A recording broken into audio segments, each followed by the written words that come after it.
అమాయకురాలైన ఆడపిల్లకి న్యాయం చేయలేని సీఎం ఉంటే ఎంత ఊడితే ఎంత శర్మ గారు. చేతగాని వ్యవస్థలో చేతగాని సీఎం.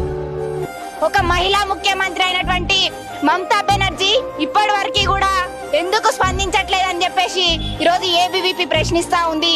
దేశవ్యాప్తంగా సంచలనం సృష్టిస్తున్న సంఘటన పైన ఒక మహిళ అయ్యుండి ఒక మహిళా వైద్యురాల పైన ఇటువంటి దుస్సాహసానికి పాల్పడిన నిందితుల పైన కఠిన శిక్షలు వేయాల్సిన అధికార పార్టీ నాయకులే ఈరోజు వాళ్ళ కొమ్ము గాయడం అనేది ఈ సమాజానికి ఏం మెసేజ్ ఇస్తుందని చెప్పేసి ఈ సందర్భంగా ఏబీవీపీ ప్రశ్నిస్తా ఉంది. నీకు రాష్ట్రాన్ని పాలించడం చేత కాకపోతే ఇలా ఆడబిడ్డలను బలి చేస్తా ఉంటే ఎవరు చూస్తూ ఊరుకోరు. వెంటనే నువ్వు గద్దె దిగు, అసలు రాజీనామా చేయాలి. నిక్కాసైన ముఖ్యమంత్రి అయితే నువ్వు ఒక బాధ్యతాయుతమైన మహిళ అయితే ఇప్పటి వరకే రాజీనామా చేసి ఇంట్లో కూర్చోవాలి. కానీ ఇప్పటికే ఆలస్యమైంది. ఇప్పటికైనా ఇంకా ఆడబిడ్డలకు అన్యాయం జరగొద్దని నీకు ఏమాత్రం ఉన్నా కూడా వెంటనే రాజీనామా చేసి ఇంట్లో కూర్చోవాలని చెప్పేసి కూడా ఏబీవీపీ డిమాండ్ చేస్తా ఉంది.